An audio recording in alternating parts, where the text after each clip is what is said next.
Thank you very much for that intro, Mike, and thanks to the SF Bitcoin devs for having me. I am indeed Associate Counsel at Coinbase. Prior to Coinbase, I worked for a couple of law firms, primarily based in the DC area.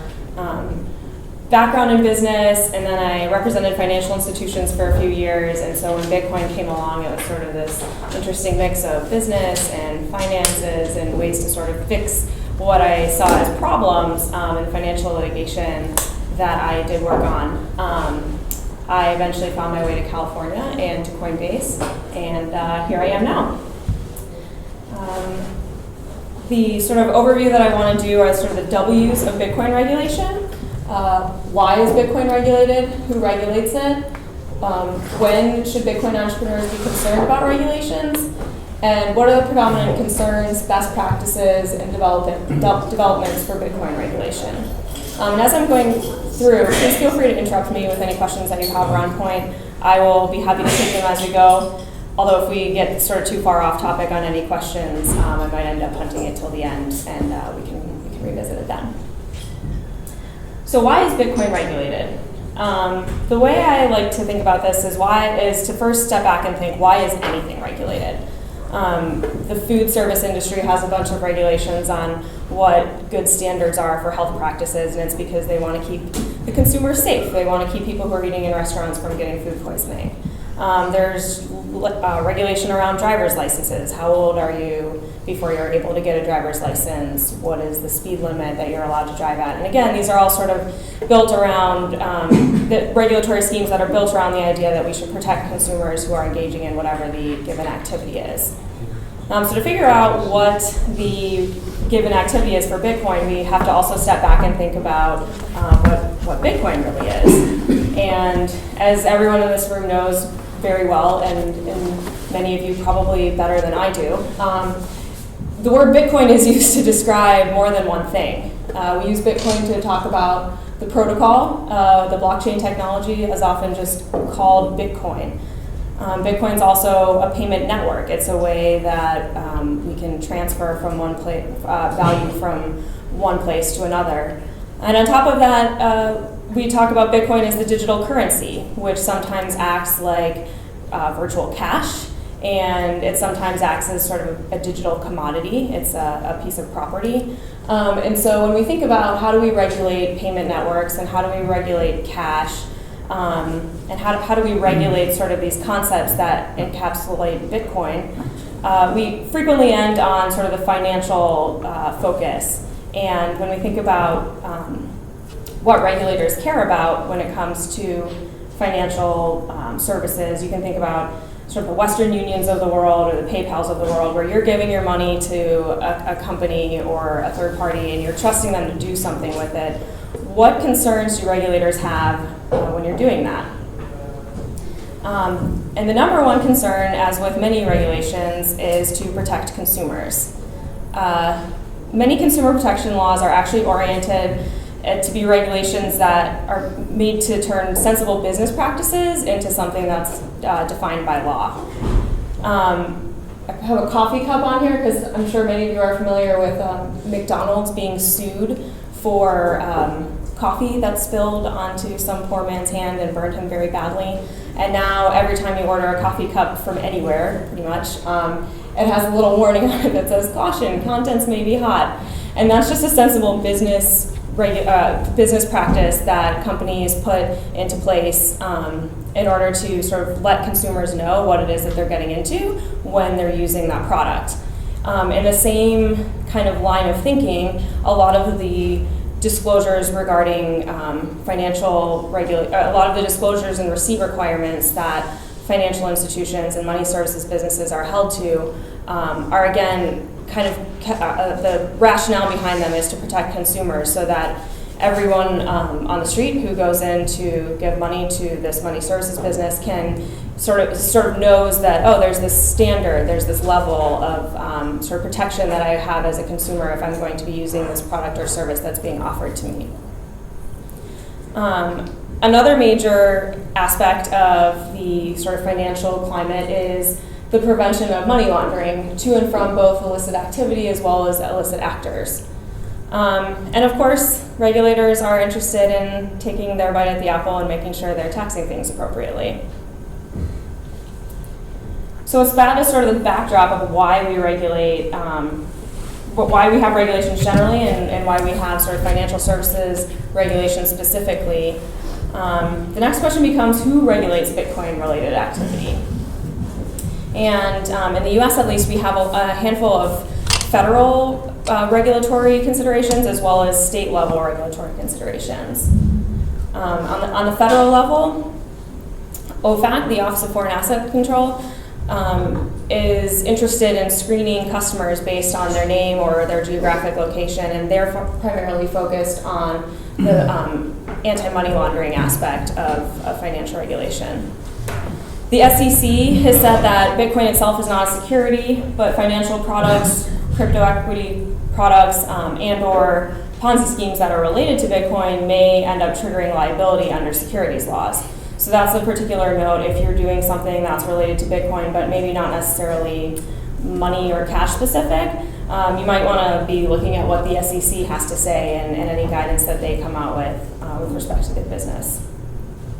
CFTC, Commodity Futures Trading Commission, has not issued any formal guidance to date, but they have stated the view that they have authority over Bitcoin futures and swaps because Bitcoin is a commodity, which is also related to how the IRS has defined Bitcoin. Their guidance issued in 2014, early last year, indicated that Bitcoin would be treated as a property or a commodity for federal tax purposes. And then the CFPB is interested in this consumer protection idea. They've indicated that the prepaid rule may have potential application to virtual currency and related products, but the analysis is still ongoing. And the reason I touch on all of these is because, as I'll get into more detail later, Coinbase, of course, has a number of financial services related products, and those are the ones that we, sorry, go ahead. So can you explain the prepaid rule, please? The prepaid rule is rules related to providing like prepaid access to funds. An example being what you do when you buy an iTunes gift card or an Amazon card. When you buy Bitcoin, are you buying prepaid access to something specific? So far, so far they haven't said in any given way that it is, but you can see where there's at least some similarity when you buy an Amazon card. There's only a certain subset of things that you can buy with that prepaid access card is what the most common current use is. When you buy Bitcoin in today's world, realistically speaking, there's only so many uses you can have for that. So it's something that they've at least kind of chimed in and said, we're interested in this. And yeah, the reason that it's important to look at sort of all of the different ways Bitcoin can be regulated is because while our business focuses largely on the financial services implications, I recognize that there are many other ways to use the Bitcoin technology, and I'm sure many people in this room are doing exciting things with that. And as you think about the future of your business, these are at least a handful of the agencies whose guidance you should kind of be paying attention to, and it would be prudent to sort of keep tabs on what it is that they might have to say with your business, with respect to whatever your business model is going forward. Then, of course, everyone's federal favorite is FinCEN. I think there was a very noticeable sort of like seizure of frustration or worry, maybe is the better word, when FinCEN first issued its virtual currency guidance in spring of 2013. And in that guidance, they said that an exchanger is a person engaged as a business in the exchange of virtual currency for either real currency, funds, or other virtual currency.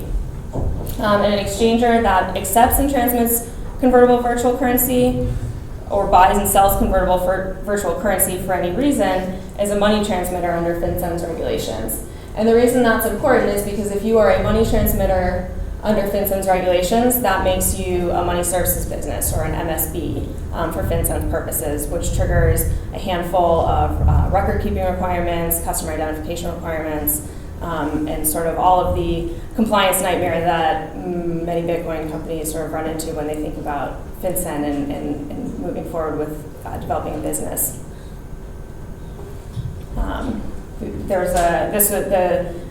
the 2013 guidance was sort of reiterated and reinforced by the Undersecretary of Terrorism and Financial Intelligence, David Cohen, last March. And at that point, he said, at present, the crux of FinCEN's regulatory framework for convertible virtual currencies focuses on the moment real money is exchanged into virtual currency, and when virtual currency is exchanged back into real money. And so what that tells you and all of us as Bitcoin companies is that what FinCEN's really looking at is the sort of entry and exit rails to Bitcoin, at least at this point in time. On the state level, we have a variety of state money transmission regulators, and this is the heart and soul of what I spend a lot of my time working on. And there's sort of a spectrum of what different states have said Bitcoin is or what virtual currency is. On sort of the narrow scope, we have states like Texas, which have very clearly defined money to not include Bitcoin. And so if you're only involved in a Bitcoin business, you are not involved. If you're involved in a Bitcoin-only business, you're not involved in something that requires licensure according to their existing money transmission statute, because Bitcoin does not equal money according to their interpretation. And then sort of in the middle of the road, we have CSBS framework that's been sort of promulgated. They haven't come up with anything formal yet, but they're sort of working on drafting a framework that looks at regulating virtual currency a little bit more than, for example, the Texas regulation, but doesn't go so far as the infamous bit license in New York. And I think many people in this room are probably familiar with the bit license regulation, but what that does is very heavily regulates Bitcoin, not only by making many Bitcoin activities require a license, but it's also an entirely separate license from the existing money transmission regime. And so it would require a company like Coinbase, who is involved in both normal US dollar sides of the business as well as Bitcoin sides of the business, to obtain two entirely separate licenses in order to continue operations. And in addition to sort of the high state level money service business regulations that exist, there's also a number of sort of more local tax related and sort of corporate structure related things that anyone who's looking to set up a business should kind of be paying attention to, whether that's registering with your state as just an entity, whether you are required to register in your city. San Francisco has a lot of these requirements to be registered as a business in the city of San Francisco and pay any associated franchise taxes or business taxes. I think Alice has a question in that. I was wondering if any of the parties up there on the board are multi-state projects, or if there are any multi-state. I know like some state laws are approaching like collectively and everyone adopts sort of similar rules. Is there any multi-state effort in Bitcoin? Yeah, the framework that the CSBS has started drafting is intended to be that. It doesn't go so far as to put up like a model framework, at least it hasn't to date, but they've put out a sort of request for information, which a number of companies, like BitPay and Coinbase both have submitted comments of kind of this sort of taking our knowledge of what it's been to be a virtual currency business to date and saying, here's how we think certain aspects of traditional money transmission licensing rules should or should not apply to virtual currency businesses. So that's the closest one to date. Another question?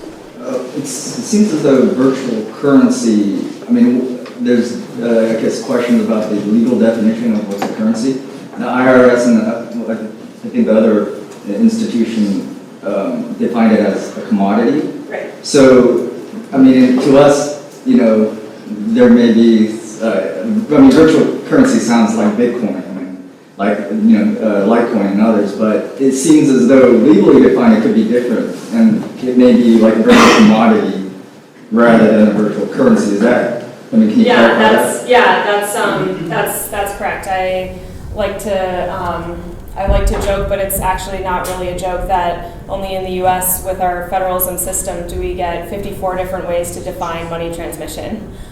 Because every state and the District of Columbia and Puerto Rico and the US Virgin Islands and the federal government can each define can each define money transmission, and most of them do, as something slightly differently. And so it's, it can be very much a headache, and it's why states like Texas or Kansas have come in and said, you know, our definition of money transmission is related specifically to money, and we define money as only a currency issued or backed by a government. And so Bitcoin clearly is not a money or currency issued or backed by a government. So their entire statute for money transmission doesn't apply to Bitcoin companies. On the other end of the spectrum, you have New York with its new proposed regulation, as well as I think Vermont's current regulation has been interpreted such that the definition of money transmission, money is defined as this more nebulous, ambiguous thing, such that virtual currencies might fall under that umbrella. So it's a matter of checking what the rules are, as well as developing relationships with the regulators and kind of checking in to say, we think it means this, what do you think? And that's just sort of what the position that we're in right now. I assume this point is for us all to back up and look to Texas, because I think this applies to the consumers and the state, right? That's correct. Yeah.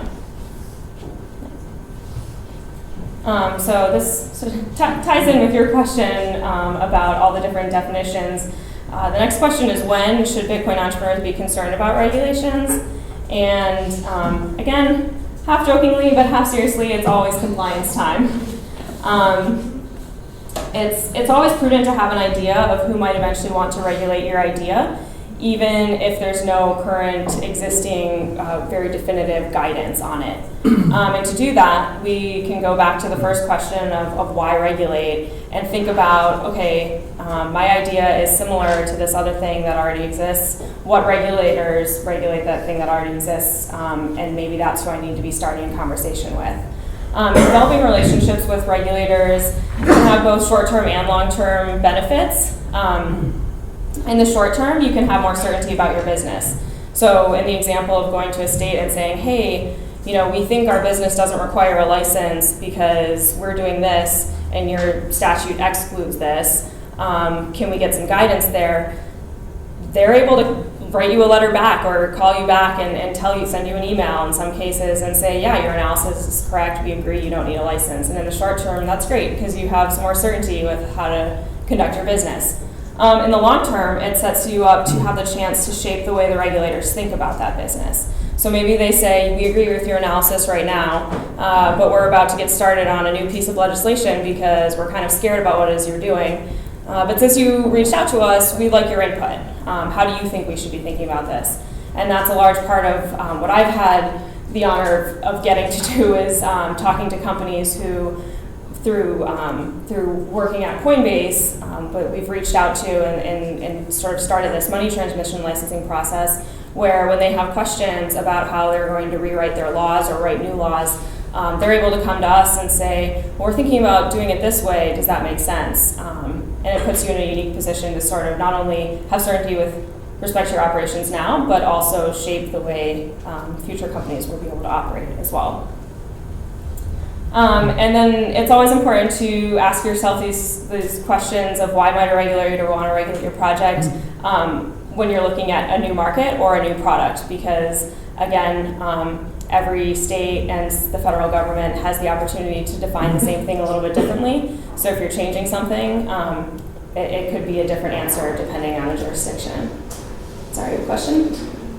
Yes, about the relationship with regulators. I was just wondering, like you mentioned, like, oh, like if they email you back, it's good, or like I'm gonna call with them. But I was wondering, like, do you know, like, do you have, like, in your experience, like some states where you actually need to be physically there and have this conversation one-on-one, or like, or it would actually help to actually be there and like have this conversation with regulators? Yeah, and I think the answer to that is it absolutely can be helpful to be there, and it's sort of you're always going to be having to decide what is valuable for my business right now, and obviously meeting someone in person is going to be a lot more personable, a lot more memorable, and probably more impactful than just sending an email or leaving a voice message.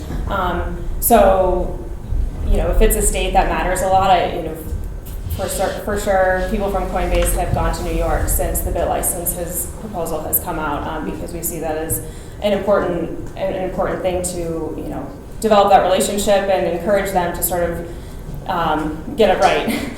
But I guess beyond that it varies. A lot of these specific state regulators have conferences.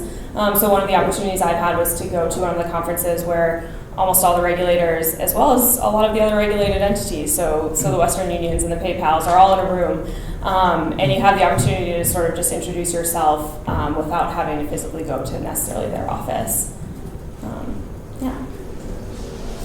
In a way, what you're now talking about is lobbying. So, you're trying to meet with the regulators. I can understand Coinbase is a big Bitcoin company, and there's a couple others. But how do the small companies do that?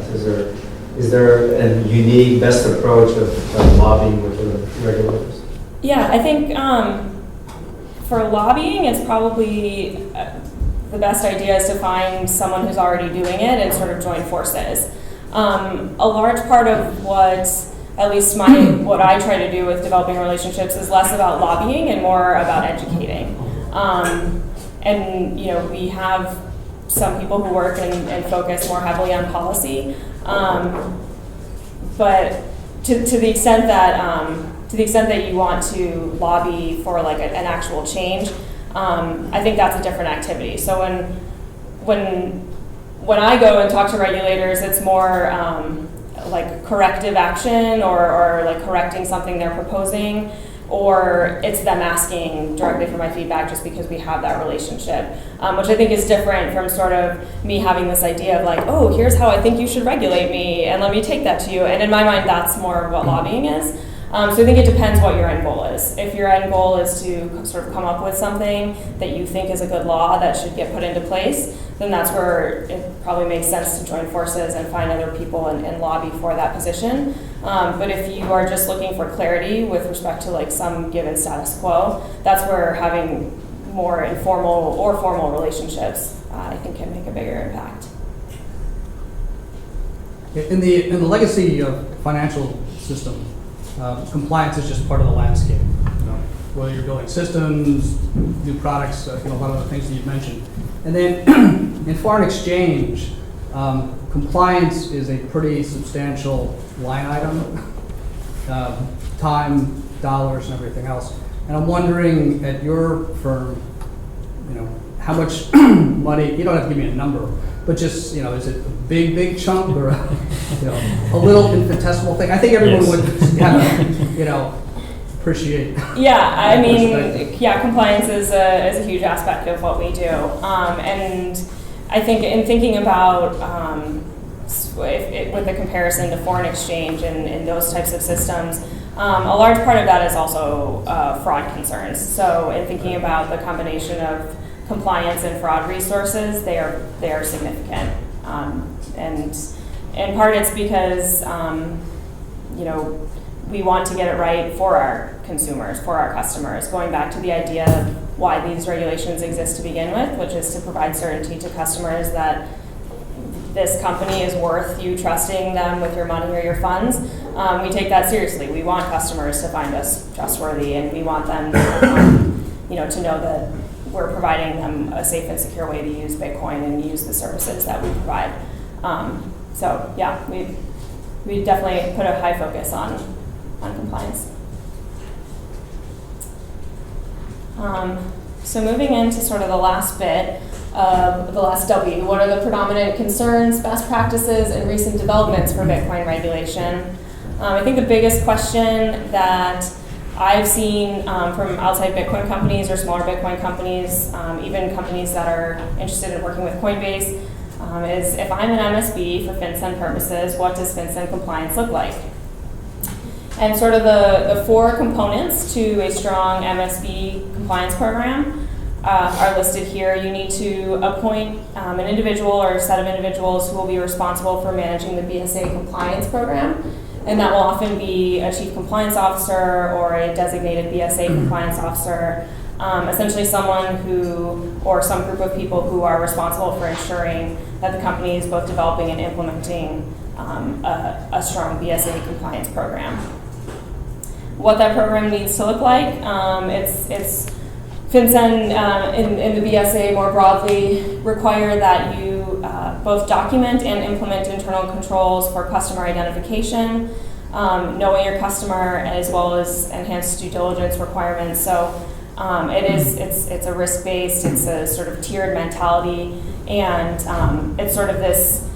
The BSA is written such that it sort of puts the burden on you to figure out where are your biggest risks, where are the biggest concerns as a company doing whatever it is that you do. And then based on that, have the appropriate level of figuring out who your customer is, figuring out whether or not you're being lied to about who your customer says they are, and then on top of that, certain reporting requirements if there's suspicious activity or if transactions are over a certain dollar amount. On top of that, you're required to have independent testing of the AML program and BSA compliance, and that just means having auditors come in and look at your system, look at your system to see that you're doing what it is you say you're doing, as well as look at your documents to make sure that your documents